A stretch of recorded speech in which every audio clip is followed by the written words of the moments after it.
Hello good morning friend, this is Sangeeta और आज हम डिस्कस करने जा रहे हैं दो वेरी इंपॉर्टेंट थ्योरीज जिनके ऊपर क्वेश्चन बनता है आपका और कहाँ क्रिएट होता है वो मैं आपको इस वीडियो में क्लियर करूंगी। प्लीज़ फॉलो प्लेलिस्ट ताकि इम्पोर्टेंट जो वीडियो है वो आप तक पहुंचे और आप उनको देख सकें। Please subscribe the channel. देखें यहाँ पे क्या है कि who is the father of classical conditioning. तो क्लासिकल कंडीशनिंग के फादर किसको माना गया? आईवी वेबलब को। और सम टाइम क्वेश्चन ऐसे भी फॉर्म होता है कि वेबलब का जो एक्सपेरिमेंट था वो किस पे था? वो डॉग पे था। तो देखो यहाँ पे डिस्कस करने के लिए क्या है कि जो क्लासिकल कंडीशनिंग की थ्योरी थी वो आईपी वेबलब ने दी थी और उनका एक्सपेरिमेंट डॉग पे था। लेकिन इसको बोलते हैं एसआर थ्योरी। एसआर होता है स्टिमुलस रिस्पॉन्स। क्यों ये स्टिमुलस रिस्पॉन्स थ्योरी थी? क्योंकि इन्होंने अपने एक्सपेरिमेंट में क्या किया था, पहले स्टिमुलस को प्रोवाइड किया था। ओके जैसे कि यहाँ पे फूड है, यहाँ पे भी क्वेश्चन बनता है जैसे कि नेचुरल स्टिमुलस है। जैसे आपके सामने कोई भी आपकी फेवरेट डिशेस आती है या जो भी आपको पसंद है वो सामने आता है, तो स्लाइवेशन होना एक नेचुरल प्रोसेस है, उस पर आपका कंट्रोल नहीं है। खाना देख के सबके मुंह में स्लाइव आता है, तो ये एक नेचुरल स्टिमुलस है। और एग्जाम में क्वेश्चन ऐसे ही बनता है कि जैसे आपके पास बेल दे दिया होगा, फूड दे दिया होगा या कुछ और दे दिया होगा, तो वहां पे पूछा होगा कि नेचुरल स्टिमुलस है, नेचुरल रिस्पॉन्स है, कंडीशनिंग रिस्पॉन्स है, इस तरह से। तो फूड क्या है आपके पास? एक नेचुरल स्टिमुलस है। अब क्या हुआ, जो फूड को देख के मुंह में स्लाइवा आया, that is natural unconditioned response. That is natural unconditioned response. अब खाना देख के जो नेचुरल स्टिमुलस ने आपने खाने ने आपको क्या किया? उत्तेजित किया, ठीक है, एक्साइटेड किया। तो स्लाइवा क्या है? वो नेचुरल अनकंडीशन रिस्पॉन्स है। भाई आपने उसके लिए बार बार प्रैक्टिस नहीं की है कि खाना देख के मेरे मुंह में स्लाइवा आएगा। नो, वो ऑटोमेटिकली आपके साथ हो रहा है। तो नेचुरल तो है ही, लेकिन अनकंडीशन है। आपने उसको कोई कंडीशनिंग नहीं दी है एंड रिस्पॉन्स है। तो स्लाइवा को क्या टिक करेंगे हम? NUR, मतलब नेचुरल अनकंडीशन रिस्पॉन्स।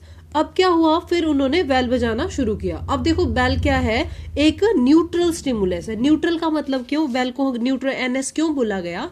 क्योंकि देखो जब वो बेल बजा रहा था तो डॉग को नहीं पता था कि बेल बजाने के बाद क्या हो रहा है। वो बेल सुन रहा था और अनसुनी कर दे रहा था। लेकिन कुछ टाइम के बाद वेबलब ने क्या किया कि बेल बजाते ही तुरंत उसको खाना देना शुरू कर दिया। तो जैसे ही उन्होंने बेल बजाने के बाद उनको खाना देना शुरू किया, तो बेल किस में आ गई? वेल आपकी क्या होगा? बेल के साथ कंडीशनिंग होगी। बेल के साथ अब उन्होंने क्या करना शुरू कर दिया? कंडीशनिंग करना शुरू कर दी। जब उन्होंने वेल के साथ कंडीशनिंग शुरू कर दी तो वो क्या बन गया? कंडीशनड रिस्पॉन्स बन गया। मतलब बेल बज रही है और आपको खाना मिल रहा है, तो खाना मिल रहा है तो उनके मुंह में, डॉग के मुंह में स्लाइवा आ रहा है, तो ये कंडीशन रिस्पॉन्स हो गया। कंडीशन डाल दी उस बीच में, ठीक है। तो और दो जो इंपॉर्टेंट टर्म आती है वो स्टिमुलस जनरलाइजेशन आती है एंड रिस्पॉन्स एक्सटेंशन आती है। अब स्टिमुलस जनरलाइजेशन का मतलब क्या हुआ कि वो जो है स्टिमुलस जनरलाइजेशन का, वो उसके लिए हर वेल बराबर हो गई। सड़क में कोई भी घंटी बज रही है, डॉग नहीं पहचान पा रहा, और खाने के लिए कोई भी घंटी बज रही है, डॉग नहीं पहचान पा रहा है, ठीक है। उन डॉग के लिए वो एक जनरल होगी कि जितनी भी बेल बज रही है उसके लिए वो समान हो गई। जनरलाइजेशन कब नहीं होता? जब वो खाने वाली वेल को मतलब डिफर कर पाता, डिफ्रेंशिएट कर पाता। खाने वाली बेल बज रही है और उसके बाद खाना मिल रहा है, दैट इज जनरलाइजेशन। डिफरेंसेस मतलब डिफर कर रहा है वो, उनको उसको डॉग को पता है कि इस ऐसी बेल बजती है तब मुझे खाना मिलता है। तो स्टिमुलस जनरलाइजेशन में होता है जब डॉग ये डिफरेंशिएट ही नहीं कर पाता कि कौन सी बेल के बाद मुझे खाना मिल रहा है। और रिस्पॉन्स एक्सटेंशन का मतलब क्या? एक्सटेंशन का मतलब विलुप्त हो जाना, गायब हो जाना। रिस्पॉन्स एक्सटेंशन का मतलब जैसे अब वेबलब ने क्या किया, बार बार बेल बजाई जा रहा है लेकिन उसके बाद खाना नहीं दे रहा है, तो सम टाइम के बाद जो डॉग के साथ क्या होगा कि वो बेल बजने पे कोई भी स्लाइवेशन नहीं करेगा। मतलब डॉग के मुंह में स्लाइवा प्रोड्यूस नहीं होगा, क्योंकि उसको पता ही नहीं है कि बेल के बाद मुझे खाना मिलेगा। तो ये होता है एक्सटेंशन, रिस्पॉन्स ही गायब हो जाना, विलुप्त हो जाना। ओके तो यहाँ पे जो इंपॉर्टेंट टर्म थी जो आपको याद रखनी है, सबसे पहले जो क्लासिकल कंडीशनिंग थी वो आईपी वेबलब ने दी थी और उनकी थ्योरी को एसआर थ्योरी बोलते हैं, क्योंकि यहाँ पे कंफ्यूजन होता है एसआर या आरएस। तो स्टिमुलस पहले दिया जाता है, उसके बाद रिस्पॉन्स आता है। जैसे फूड है, फूड आपको एक्साइट कर रहा है, फूड के एक्साइटमेंट से आपके मुंह में स्लाइवा आ रहा है, दैट इज रिस्पॉन्स। तो stimulus response. Next one is who is the father of operant conditioning. अब देखो ऑपरेंट कंडीशनिंग के फादर किसको माना गया है, बीएफ स्किनर को। अब बीएफ स्किनर से क्या क्या जुड़ा है, अगर आपको कंफ्यूजन होता है आईपी वेब और बीएफ स्किनर में तो आप ऐसे याद रख सकते हैं। देखिए ऑपरेंट कंडीशनिंग, तो ऑपरेंट से मतलब ऑपरेशन, तो ऑपरेशन किस चीज का होता है, स्किन का ही होता है बेसिकली, ऑर्गन्स, बॉडी में क्या होती है, स्किन, तो ऑपरेशन से जुड़ा हुआ स्किन। और इससे एक और टर्म भी निकल के आती है जैसे ऑपरेंट कंडीशनिंग, इसको इंस्ट्रूमेंटल कंडीशनिंग भी बोलते हैं। तो जब भी किसी का ऑपरेशन होता है तो क्या चलता है, इंस्ट्रूमेंट वहां पे जरूरी होते हैं।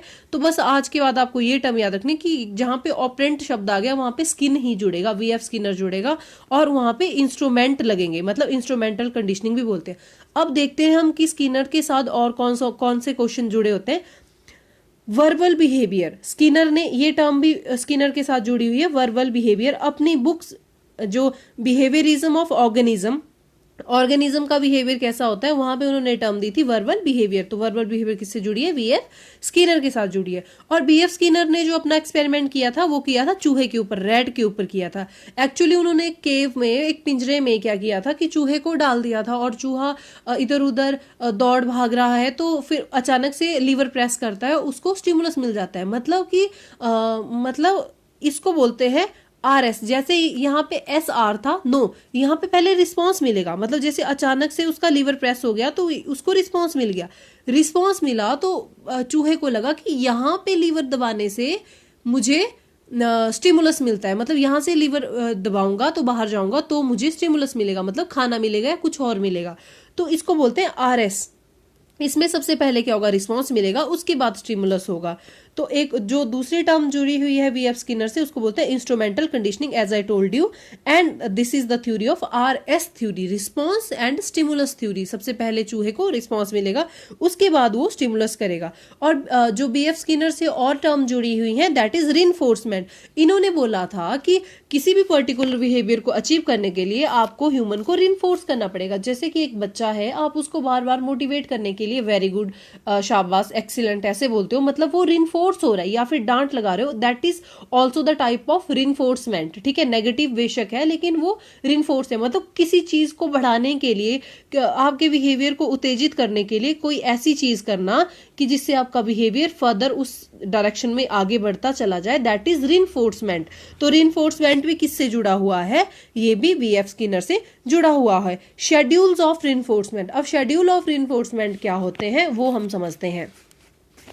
सबसे पहले आता है फिक्स्ड रेशो। फिक्स्ड रेशो का मतलब होता है जैसे कि एक टीचर है और वो डेली एक बच्चे को 9 आउट ऑफ 10 आते हैं तो बच्चा वेरी गुड बोलता है, हर बार वेरी गुड बोलता है। तो बच्चे को मन को पता है कि मुझे इतने मार्क्स आएंगे तो टीचर मुझे क्या बोलेगा, वेरी गुड बोलेगा, दैट इज फिक्स्ड रेशो। और नेक्स्ट आता है फिक्स्ड इंटरवल, कि मतलब 1 महीने के बाद, 2 महीने के बाद, 10 दिन के बाद, 30 दिन के बाद टीचर का एक जैसा behaviour, that is fixed interval. Variable ratio, sorry यहाँ पे रेशो होना था। वेरिएबल रेशो क्या होता है, वेरिएबल रेशो का मतलब होता है कि रेशो में वेरिएशन। जैसे एक बार आप किसी बच्चे ने टेस्ट में अच्छा किया तो आप उसको टॉफी दे रहे हो, नेक्स्ट टाइम क्या कर रहे हो आप, चॉकलेट दे रहे हो, उसके टाइम क्या कर रहे हो आप, पिज्जा बर्गर दे रहे हो, दैट इज वेरिएबल रेशो, कि बच्चा उसके लालच में कुछ अच्छा करता जाएगा।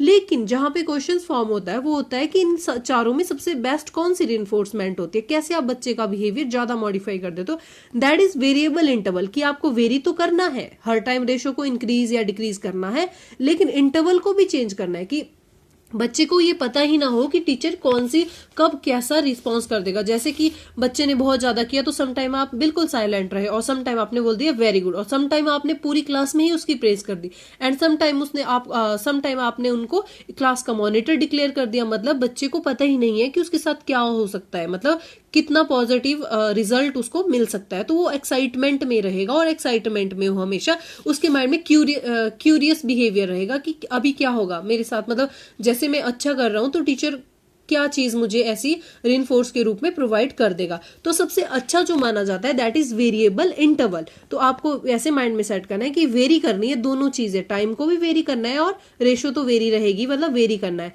और एक और चीज जो बीएफ स्किनर से जुड़ी हुई है that is program instruction. Programmed instruction term भी बीएफ स्किनर ने दी है। तो ये था आज की इस छोटी वीडियो क्लिप के लिए, जहां पे आपने एसआर और आरएस थ्योरी के बारे में पढ़ा। जब हम इन थ्योरी को डिटेल में करेंगे तो इसमें मैं आपको हर एक छोटा छोटा पॉइंट बताऊंगी और नेक्स्ट वीडियो में हम करेंगे थॉर्नडाइक की या कनेक्शनिज्म की थ्योरी के बारे में। प्लीज सब्सक्राइब द चैनल अगर आप किसी भी टीचिंग एग्जाम की तैयारी कर रहे हैं। Thank you and have a good day.